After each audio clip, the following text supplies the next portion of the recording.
Welcome to the Nerdiverse. Go ahead, sit and listen to the masters, the old heads, talk about what you love the most.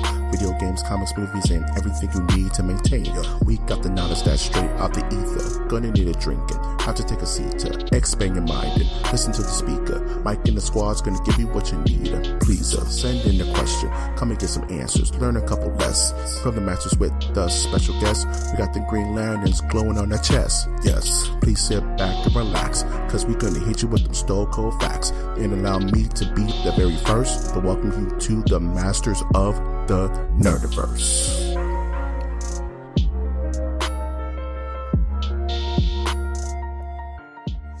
Welcome to Masters of the Nerdiverse. This is the Masters of the Nerdiverse podcast, where we always have such sights to show you. This Chuck E. Cheese of a podcast can be found on iTunes, Stitcher, Spreaker, SoundCloud, YouTube, iHeartRadio, and Google Play. I'm, of course, your host, Mike G, and my also host with the most is Winter Trash Monk the Thizzard. What's up, everybody? This is Winter. That is Winter Trash Monk. That's Trash Monk the Third. That's Trash Monk I. That's Trash Monk I. And I'm coming at you in my room, looking at my clean room. Actually, I cleaned it this Sunday. No need to brag. Hey, and fun fact: I used Zoom conference the first time this Sunday. How'd it work? Very good. Nothing much to it. Definitely not gonna pay for that service, but you know, it is what it is. As a premium service, Zoom can definitely sponsor this podcast. Wink. You know, yeah. You got to do the SNL Will Ferrell wink where he's doing the still life, and he has a weird beard and long hair, and he's doing like nude still life. And he was like, Da Vinci called this one the thinker, but I call this one the stinker. It's super stupid. Yeah, that's something. Good times. Is it? That's how unfortunate. Oh man, dude. So I was thinking about Chuck E. Cheese longer than any adult probably should think about just the structural integrity of a Chuck E. Cheese. And I want to ask Winter, I know that, you know, you don't necessarily live in quote unquote the big city, right? Yeah. Have you ever encountered a Chuck E. Cheese, my man? What was that? Have you ever been to a Chuck E. Cheese, dude? Or something alike Have to I ever been to a Chuck E. Cheese? Yes, once. 6th grade? 6th or 7th grade, I believe. Yeah, man. Chuck E. Cheeses are kind of weird if you think about it for more than 5 minutes. Why are they weird?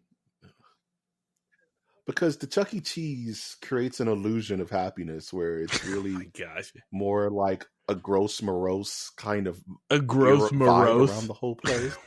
It's a gross morose. Get out of here. I'm just saying, Ice Cube, we gotta do gross morose. Bars. Gross morose. I'm just saying, like, the toast. Gross morose, the coast, the toast, the boast. Oh man, verbose. No, but like, if like you walk into a Chuck E. Cheese, man, and like, at least back in the day, when you're like 6th, 4th, 5th grade, it's this magical place that's this happy medium between Sizzler and like Disneyland. You know what I mean? Sizzler and Disney, or like a restaurant. Yeah, it's this weird balance where I'm a kid and I'm gonna get pizza and I'm gonna play games for tickets. Yeah, and then I'm gonna see an animatronic show just for me. But you think now that we're adults, in retrospect, as an adult, it's probably a very weird place to be. I don't know. You know they have Dave and Buster's, ladies and gentlemen. I know that. Dave & Buster's is a very smart business idea because it's just Chuck E. Cheese for adults who want to get drunk, you know what I mean, and have a good time and play. It's a barcade, technically. Right. You know what I mean? But Dave & Buster's don't have animatronic dancers or anything weird like that to entice you into fun. That would be weird. Can you imagine if Dave & Buster's had like animatronic Led Zeppelin? And it was just like or like animatronic like Rolling Stones, and it's like this Madame Tussauds versions of the Rolling Stones, Right. and they're gyrating and singing, she's I'm so hot for you, but she's so cold. But it's like their jaws are animatronically moving and they're not blinking. Yeah, well, that's actually what the Rolling Stones wanted done to them, according to their will, when they all die, um, I to can't wait. be strapped up as like marionette dolls and go on tour to all Dave and Buster's. But it has to be Yeah. their corpses, though. It can't be metal. Just It has to play. be their decaying corpses. Yeah, I see what you're saying. It is very strange, but it's also that whole thing that children's shows already have a weird strangeness to it. Like there's a spectrum in those shows where both children and massive drug users can both share enjoyment out of their Enjoyment. Like for instance, Adventure Time, SpongeBob, Cat Dog, all those type of shows. It just made me think about further, like Adventures of Flapjack in whatever, art so. into the Adventures of Flapjack, right? Rick and Morty for that, even though Rick and Morty's more towards adults. I mean, this channel that they're on is Adult Swim. Right, literally. Yeah, right? but you see some kids makes me think of really the deep end. Some of them learned how to swim. That's the problem. Their parents taught them how to Adult Swim. Oh geez. But it makes me think about like even older shows where they had creatures as fun time things, like like Sesame Street and HR Huff and Stuff, and like people in suits to entertain children. Like, where did that come from? Like, I don't get like how that appeal was birthed. Okay. Keep talking about that. That's crazy. I'm going to look up a link for our audience because there is an hour and a half long documentary that talks about this that I watched halfway through. I would love that link because I think that's fascinating. Like certain marketing ideas, like how did this happen? Like, the documentary draws a link to furries, so it's it goes all the way to like they had a certain term for it, but it's essentially going to how in cartoons you have animals behaving as humans, and it then stretches to like in the real world humans wanting to personify this character or something like that. Yeah, so I would check. That makes sense. It's if you just look up "Furries Down the Rabbit Hole," and it's by Frederick Knudsen, and it's he does a whole series called "Down the Rabbit Hole," and this is 44 minutes long, and I'm like a third of the way through. I'm gonna have to check that out because I think it's really fascinating, like just how 1 + 1 = 2, and then 2 turns into 2 billion, and it's like, where did this come from? So man? while bizarre. Mike G is watching anime and getting to know more about the news, I'm watching these deep YouTube videos about furries and Rainforest 2015. Dude, at least you're not watching Marble Hornets in the Oranges of Slender Man. Right. Don't. If you want to just conserve lifetime in regards to like as humans we only have so many days and minutes and seconds in our lives. Don't fall down the Marble Hornets hole because it's so many hours long and it's nothing. Right. It's empty carbs, dude. Don't do it. Oh man, that's fun. Well, while we're both trolling YouTube, did you do anything else this week, Winter? What was that? I'm sorry. No worries. How was your week? How'd your week My go? week was interesting. Can't get into too much about it in the podcast, but I got a lot of most pretty much the events of the weekend made me stay at home, contemplate life, and I worked on both the audio drama script I submitted to some folks that should be worked on during the summer, and started working on part 3 of one of the things that we're doing for MOTN. Wink, wink, wink. Yeah, wink, wink, wink. All the eyes winking, even the third eye. That's the Yeah, wisdom but my eye. third eye is blind. Ooh, that's only for 10 Yeah, people listening. those who do live a semi Maybe charmed 15. life. Semi charmed life. I think I messed up. Yeah, they lived a sweet Mhm. life, man. Ooh, I like Yeah. it. I like it. I like it. I like it. So, what did you do this week? Ooh. My week is ever thought about like the reason why like beans can be refried? You know what I mean? Like you have beans, then you fry them, and then you refry the beans, right? It goes to a second kind of like double battering tempura, you know? It may seem unnecessary, but it actually increases the flavor, right? Well, I've been under the weather almost since the beginning of 2019, and I refried beans myself into more under the weather. So I've been literally just a human zombie for the past week. Like Well, that's cool. I can't shake it. Yeah, I've been undead. Like I cut off my finger, it grew back. It's kind of dope. Uh, it was just I was like, oh, that's interesting. Start feeling a tingle. Finger grew back. So I've been fighting whatever is going on with me. So fingers crossed that by my birthday I'll be 100%.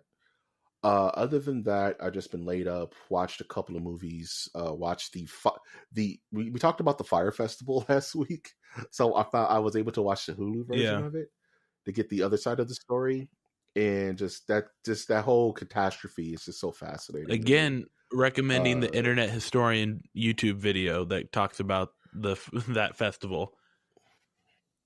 It's if you like, I'm telling you, if you're within the sound of my voice and you just want to see a complete show, like something that is absolute foobar, from the word jump, you have to indulge yourself with anything Fire Festival related, including the YouTube content that Winter has just blessed us with.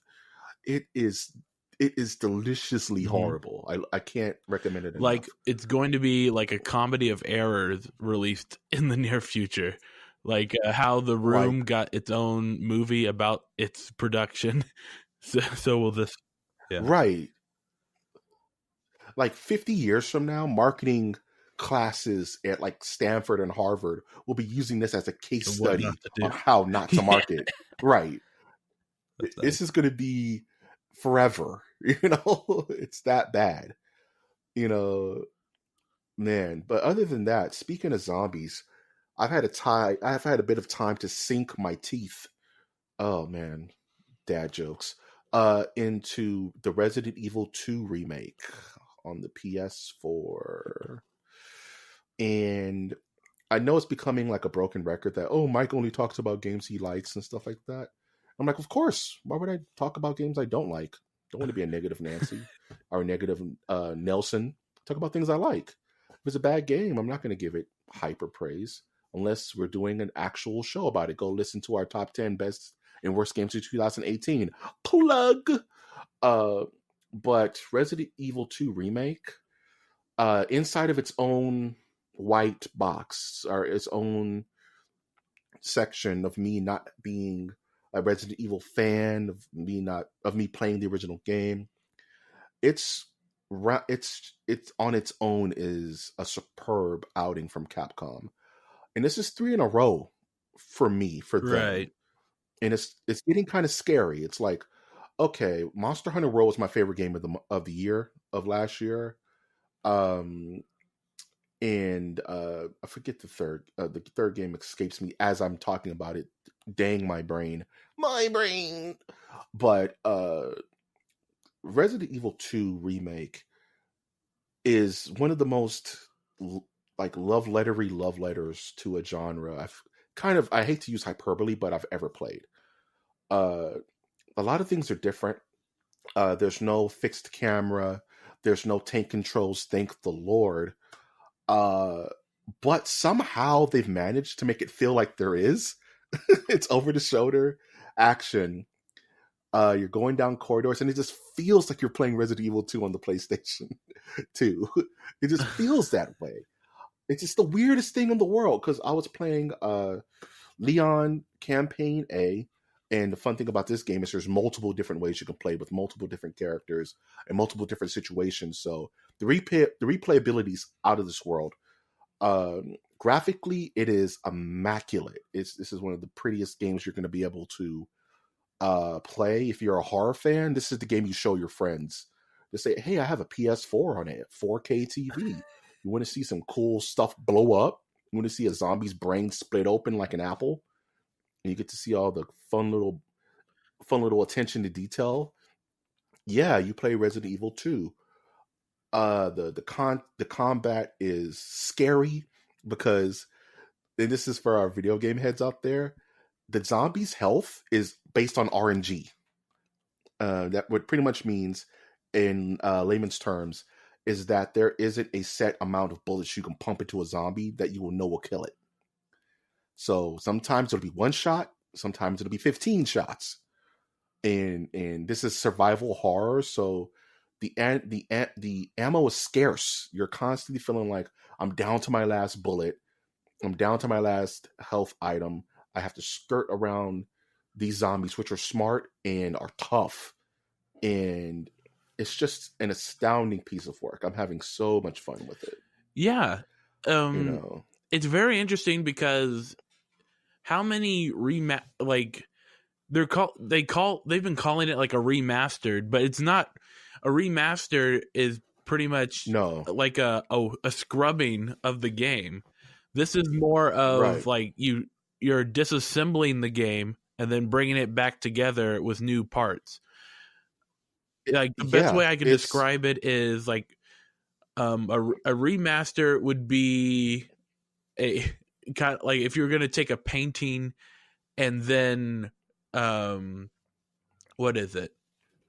Well, okay. The way that Resident Evil 2 the remastered is like there is an old painting and you get a guy out there who is like, well, I'm only going to use the brushes that were specifically used in the 1700s that made that to work. And I'm going to restore it and to make it look good for today. Yeah. So it's a restoration sort of thing. But also it adds a whole other playing field, right? With like you have another, I don't know. It's like, yeah, go on. Yeah, no worries. And you're absolutely right. There's differences between a remaster and a remake. Like the best examples, I'm gonna use two very good games. One is what's it called?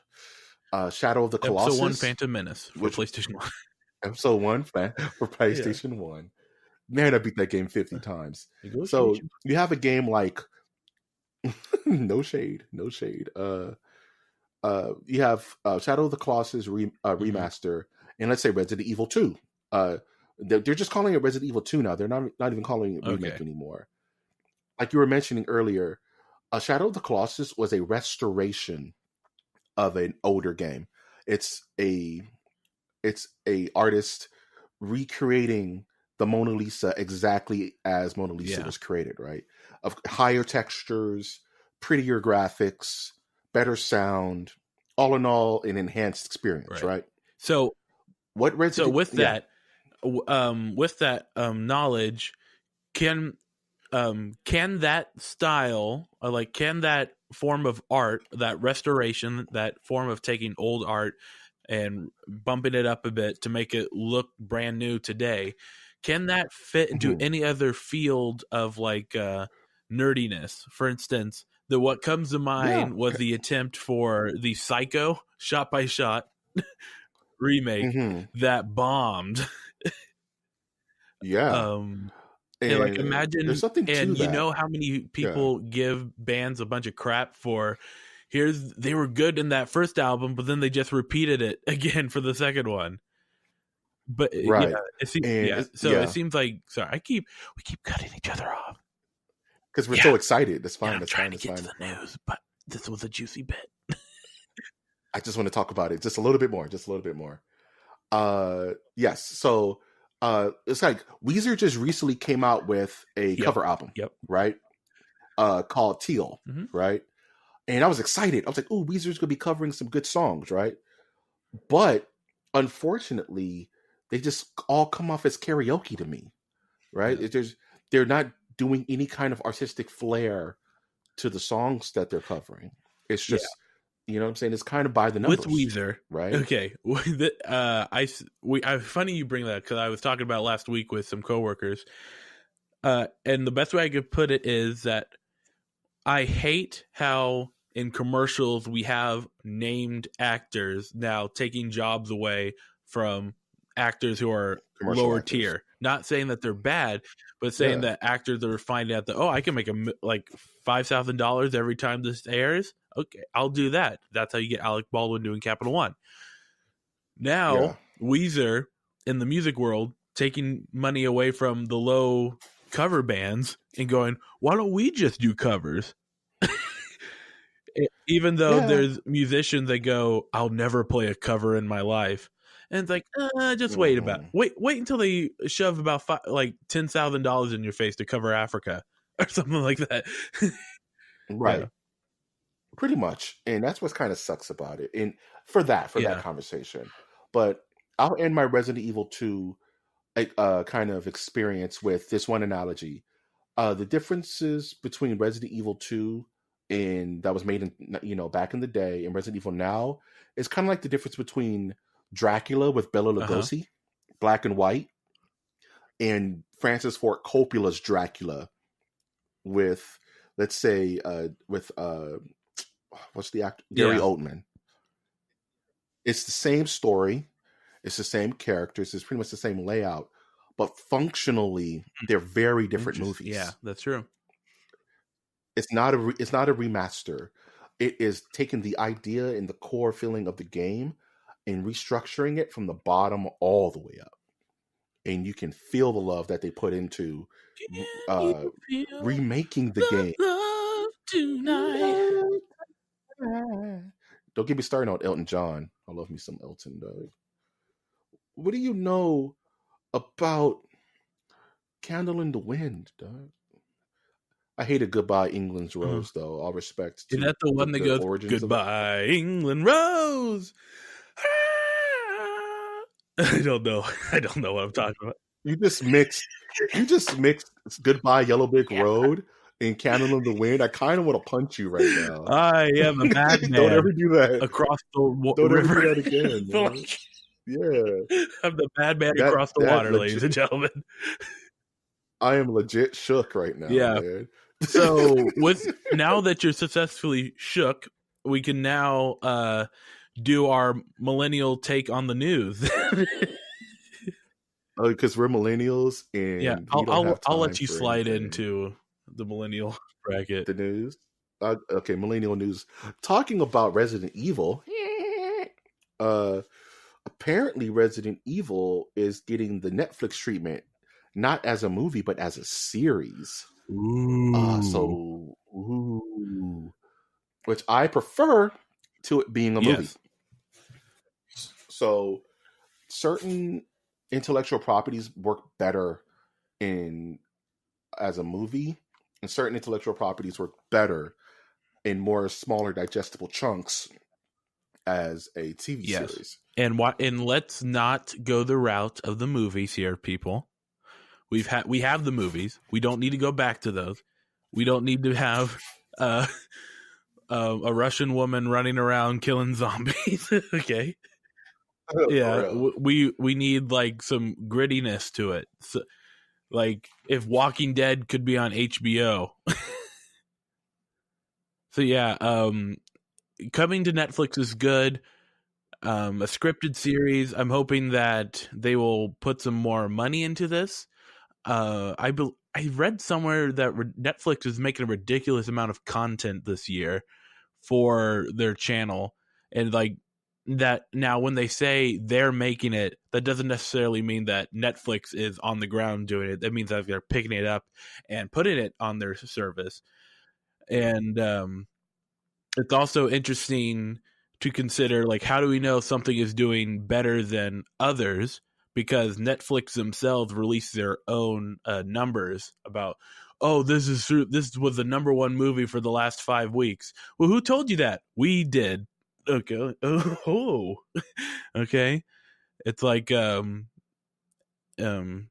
it's similar to cigarette companies going, "Oh, cigarettes aren't bad for you according to cigarette health for us." You know, you get what I'm trying to say, folks. Are you done over there, Michael? Yes, I am. I kind of stubbed my infinite toe, but I'm okay. We shall persevere. Absolutely. So yeah, I kind of hope they stick with the storyline of the games, make it more faithful, and kind of start from the beginning. Start at Resident Evil, and just every season should be a game. Honestly, that'd be cool. That'd be cool. Like expound on Resident Evil from 0 all the way to the end of Resident Evil 1. Yeah. You know, so season 2, Resident Evil 2. Okay, so this is funny that you bring this up because I have a question for you that might be triggering for some of our people, but here we go. Here's a classic Winter pulling out some trash. Do you think a game like Resident Evil 5 could survive today? And let me remind you what Resident Evil 5 was. It is a pale man going into an African village infected by infected folk and shooting them because they were attacking him. Resident Evil 5. Now, I love Resident Evil. I have like big memories of it's a good game.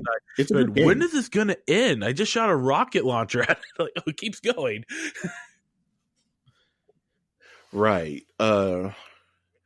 Resident Evil 5 storyline, though not the best, because man, that had some controversy when it first came out. And then Bing Crosby comes out at the end in a certain paint, and he does a little song and dance. Yeah, you're not wrong. Bing Crosby probably did have the T virus. That's how he survived for so long. That's a little joke for our film majors out there. There you go. You know, if you fill an orange full of, I'm not going to make that joke again. We don't want any association with the color orange in here. All right, we don't need to. We don't need to bring that heat. Orange clashes with my eye color actually, but Resident Evil 6 is the worst Resident Evil game, like numbered one. I don't count like Code Veronica or Raccoon City or any of those, but if they could just do 3 seasons of Resident Evil 1, 2, 3, I would be super happy with that. That's it. That would be a lot of content. Let's say 10, 15 episodes a season, and just cast the right people and just stick with the story, then we'll all be fine. Who would you cast as who would you have in the show? Oh, on the spot. First season will definitely have to be the original squad from 1. It would have to be Jill Valentine, it would have to be Carlos, it would have to be Wesker. All those people have to be in the mansion. Right. So Oscar from The Office? The second did I say Oscar? Dang it, I meant Carlos. Carlos Alvarez. I can't. His last name I'm having a hard time pronouncing. But then season 2 kicks in. We have Resident Evil 2, where you can get Claire Redfield, and you can get Leon Kennedy, and you can get the Mr. X and Lickers and all that cool Resident Evil 2 stuff. And then you can get Nemesis in your final season. That's money right there, man. Yeah, that's a good bit. Pro tip to directors and anyone with money who are in a position to produce content based on an existing license: don't ad-lib anything. Fans hate it. just like we were talking about magic earlier. To the series. Like, those dumb kids like magic in their shows. Make it about Hogwarts. Yeah. Set Resident Evil in Hogwarts. But I'm just saying, like, don't add new characters and change all the lore around. Just do your own thing, but just keep it. I hate that. We don't need another Alice. We have to be careful now about the character adding, because there is a successful show that does that. Not only add characters, but combine them. and that is Game of Well, Thrones. I can't speak for Game of Thrones because I've never seen one full episode all the way through. I can't comment either way. Well, that's because okay. I know, right? 911. What's your emergency? Yeah, right. I've just witnessed a murder. But yeah, I can't comment on Game of Thrones either way because I don't want to get punched out for talking out the side of my lip. But shame. I do know shame though. Shame. But well, no, I mean shame. Not what you're talking about. I'm talking about the TV show where they have a scene from Shame. I mean, if you deal with shame on your own, I was thinking about the lady in Game of Thrones that goes shame. Folks, I had to work for that joke. I had to work and for I that totally joke. sandbagged it. I'm sorry. This is the way of the Nerdiverse. Yeah, we should move on. Speaking of things that are going to get sandbagged, the RZA and Ghostface Killer of the Wu-Tang-Clan are teaming up to make a horror movie. Oh boy! Oh boy! Where do I start with this? Well, let's look at RZA's track record with films, shall we? Go for it. You got a list? You got it up and running? I believe he directed, if not had a big hand or a golden fist in Man with a Golden Fist. Chihuahua. I did like Ghost Dog though, but he didn't which I dug it. I mean, I liked the weirdness of it. All I care about with this is that there's a chance we're gonna get a new Wu-Tang album that's horror based. That's all I care about. Yeah, he was the lead actor, director, and co-writer for the Man with the Iron Fist. He got Bautista to be in it. Bautista. This is before Guardians of the Galaxy. He got Russell Crowe in it too. Russell Crowe to be in his movie. He called in favors. Like, I love the Wu-Tang-Clan. Don't get me wrong. I had an unhealthy fixation with the Wu-Tang-Clan as a kid. I could probably recite all 10 minutes of Triumph right now if you asked me to. I'm not going to. That's podcast murder. But I just want a new super awesome Wu-Tang album to come from whatever this probably horrible horror movie is going to be. Well, what you need to do is become a stockbroker. Just put stock in that album. Now, I believe there's like some weird story of a stockbroker dude or some Wall Street dude who spent money. Did you hear about that? That's the worst thing to happen to the Wu-Tang Clan. Well, okay, that's not a controversial take. I hate that guy. I mean, the Earth hates him, and that's why he's disappeared from all like media. Well, because he's in jail too. Because the guy is a freaking rat fink. Oh, you're gonna make me curse, dude. Yeah. And he also sent out a death threat or like try to get people to pluck Hillary Clinton's hair. They don't like that. Quote unquote, they don't like that. Yeah. Is that going to be the title of this episode? They don't like between that and Bing Crosby has the T virus. Some kind of fighting between those two. Folks, this is all free to you. All this we don't charge anything for this podcast. Funny enough, not yet anyway. Maybe next year. But yes, and I feel like I should have told you this before we started recording, but I do have a story to tell that that if you want to skip one of your stories, you know what, we got a skippable story, so jump in there. What do you want to talk about? Okay, so there's some recent podcasting news that is kind of connected to the Nerdiverse. Just that I think podcast is the satellite radio of the Nerdiverse, folks. Whatever that means. So there's a big podcast called Your Mom's House. Have you ever heard of this podcast? No. Well, it's two comedians. I only know the guy's name. Apologies. It's Tom Segura and his wife, I believe, or girlfriend, and they record. And it's blown up in recent years to the point that they were sponsored by McDonald's. Wow. And yeah, like they painted they had the McDonald's colors in their background. And then when they had like video clips of their show, they had McDonald's food placed all over the place. Okay. You know, just to make people go, you know what? I want some McDonald's now. I want McDonald's.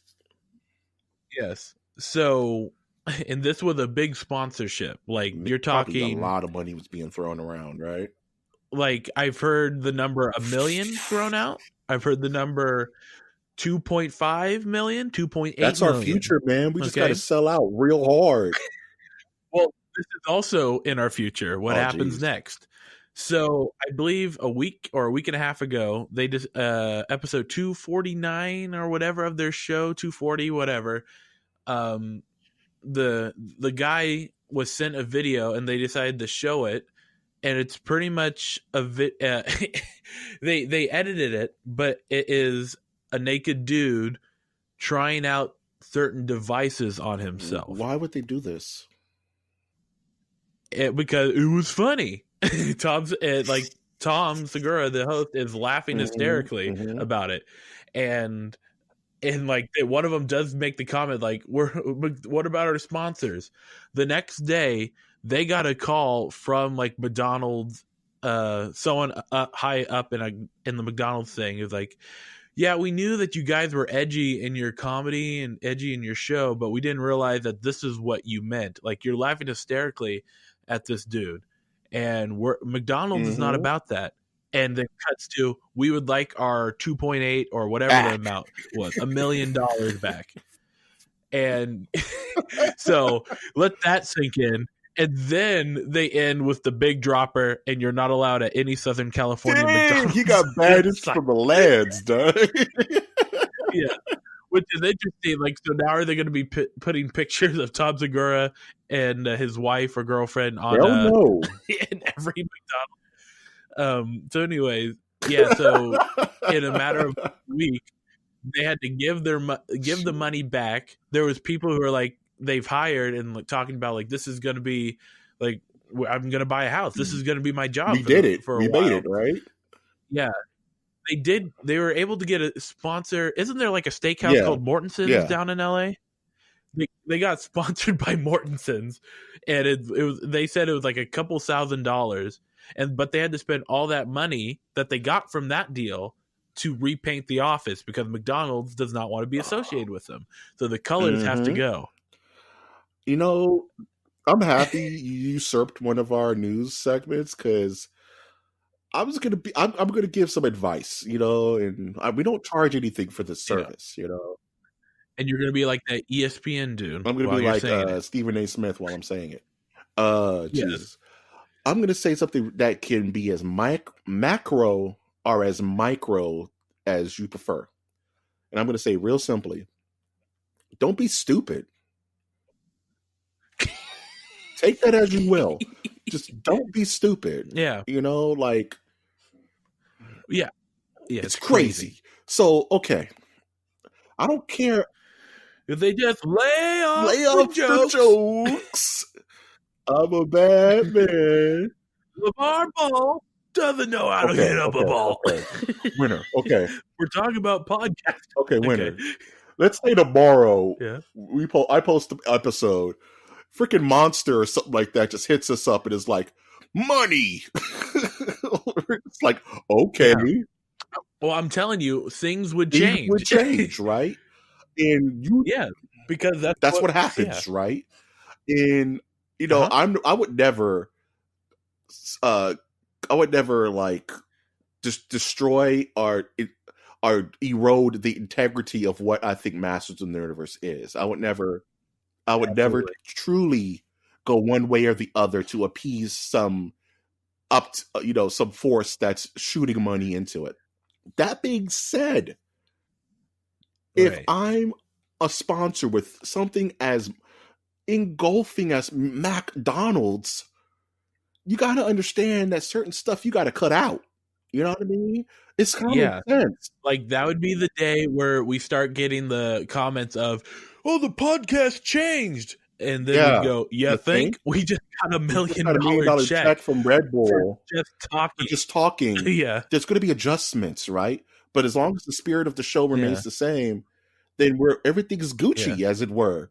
But what kind of idiot are you to think McDonald's is going to be okay with you laughing your butt off at some crazy naked dude video, him trying out devices And you just post that Yeah. everywhere. Hey guys, we got this McDonald's money. We're living it up. Right. And I mean, it's kind of bizarre to me. Some of their reactions were interesting with like they were upset about it, and they were kind of laughing because comedians finding humor in this dark situation, right?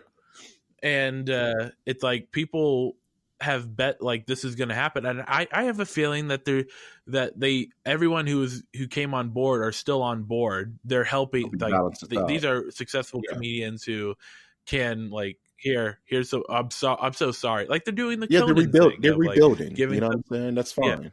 Yes. And it's not going to be Mortenson's forever. And I like the idea if like Wendy's or Burger King came in, man. I mean, and sponsored them now. A tiger can't change his stripes, right? Like your brand of comedy is your brand of comedy, and I'm not saying to change who you are or change the nature of your brand. But what I'm saying is, if you knew that, well, it's like, what would you like? What's that? It's like being that thing that was stung by a scorpion. Like, what did you expect? Or like let's hire Andy Kaufman into the thing. It's like, happens. Why would you accept the money? I get it. It's a huge. You can't accept the money and not think about the long term of like, I'm going to have to adjust my entire comedic background to fit this new sponsor. Like, am I willing to do that? You just have to. That's the thing. You don't have to change. They didn't have to change everything. Didn't have to do stupid stuff. Like, you have to go that extreme. And yeah. But I think they know that it was stupid. It's in retrospect because McDonald's banished them from every McDonald's on the earth now, and they don't want anything to do. And I like how they look at it like this 10-minute or 20-minute bit cost them $1 million. And it's just, I'm going to go back to my advice. Just don't be stupid. You know what I mean? Like, just don't. Not even if you want to, okay? Because stupidity just cost them a once-in-a-lifetime deal. You know what I mean? And if you felt like your comedy was being compromised, then you shouldn't have accepted the deal. Because you should know damn well McDonald's is not going to think that's funny. Right. If this was Spike or some other more edgy advertisement, then you probably could have got away with that. They probably would have laughed it off on their Twitter memes. You know what I'm saying? But McDonald's don't play that, dude. It's McDonald's. It might as well be Apple. They don't play that game. McDonald's don't play that. They hit you upside the head with a sock full of Anyway, I'm not going to go back. I'm not going to tell that joke. Let's go back to Stephen A. Smith's take on this. They should lay off the jokes and get back to the game of podcasting. Kwame Brown doesn't know a lick about the court game. About the court game ball. This is how much we play sports here at the Nerdiverse. The court game ball. I'm going to tattoo that on my back.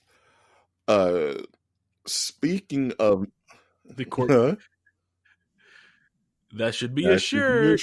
That's a Trash Monk emote right there. Just want to talk about something really quick before we do the closing news articles. That Metroid Prime 4 is going to be restarted from the ground up by Retro Studios, which is the original company that made Metroid Prime 1. A lot of people are upset about it. I'm here to tell you, please don't. This is good news. I would rather them start this thing completely over and get it right than them put out crap and disappoint everyone. So when it comes to this kind of content, take your time. Like, no one's gonna lose their life if Metroid Prime 4 doesn't come out in this generation. Just take your time, make the game you want to make, start over as many times as you need to, because another jewel of advice is you only have one time to make a good first impression. You know what I'm saying? Right. So stop freaking out, Nerdiverse fans.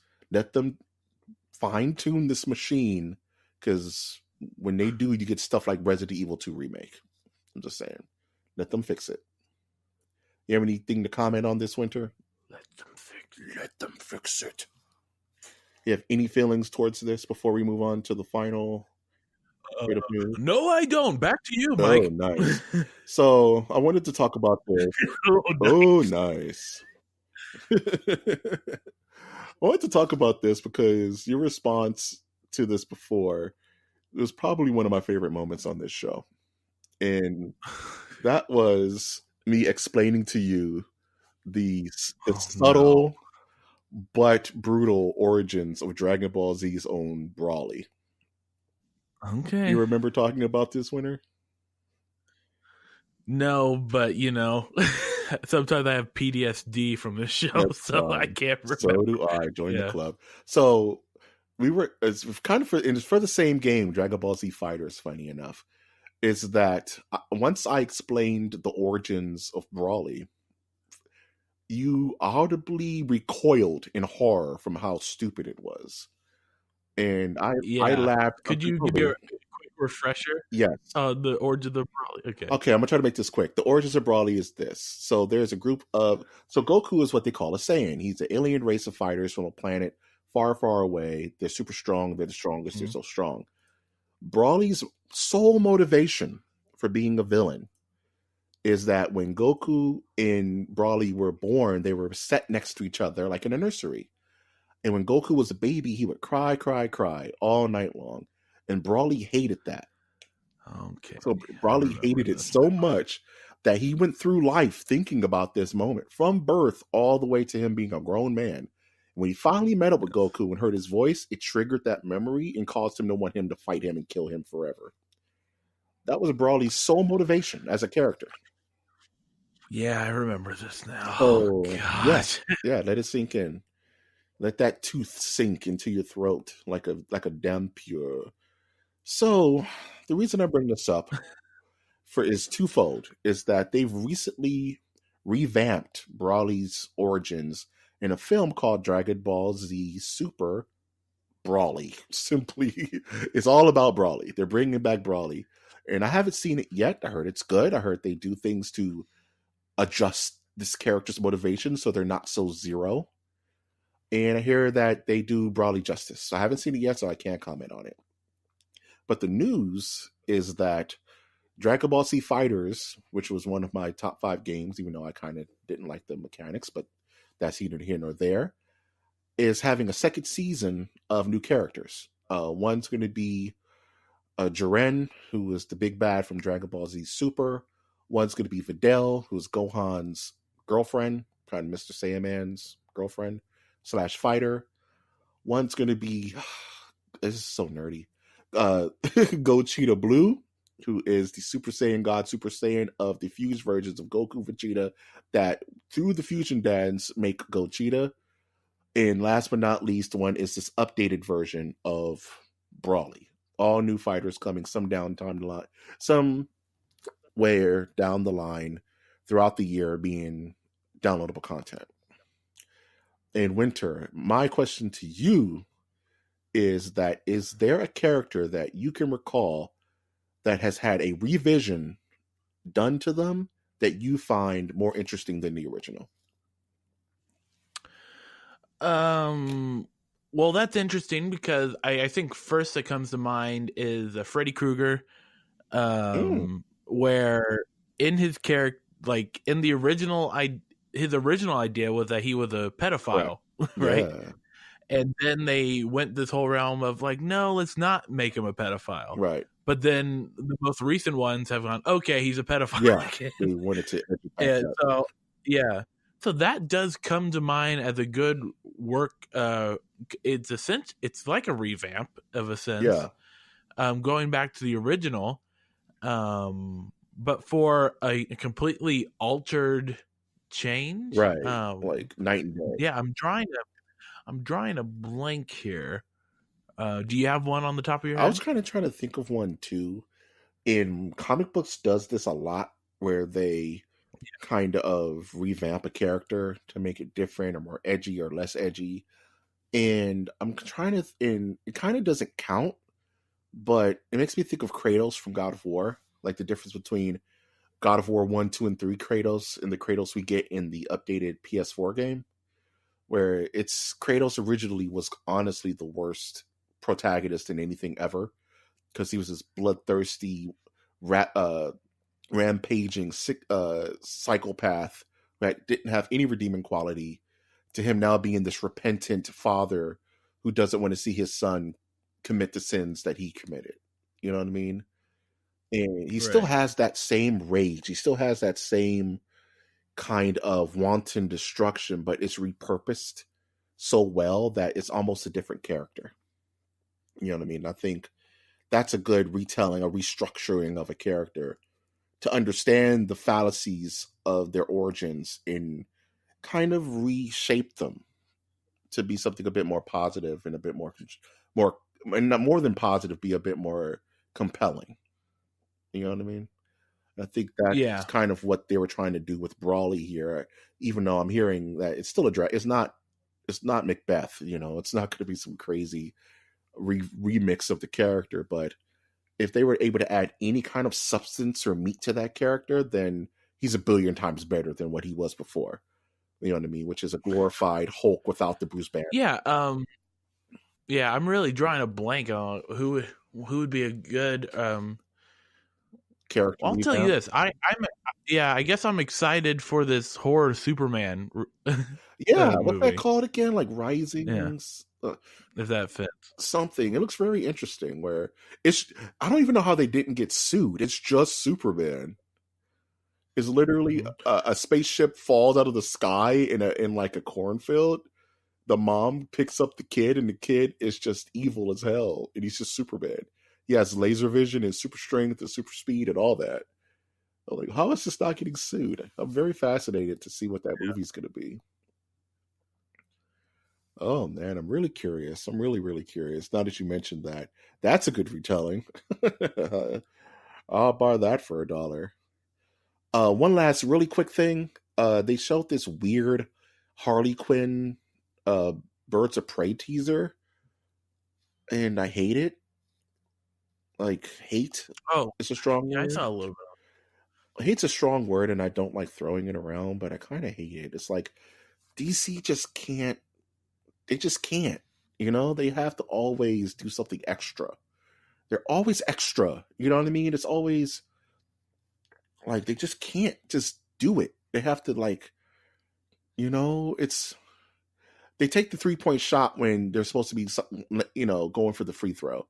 And I get it. Sometimes that works, but it has to be like lightning in a bottle for that to work sometimes. Like, and it's like it's this weird kind of roller rink kind of vibe to it. And it's only 13 seconds. So I can't damn the movie based on this split second. But for what I saw, right, I'm just not feeling it. It doesn't feel we would like to try. We love to try. That's what we're all about. I just hate it. I just don't like any of it.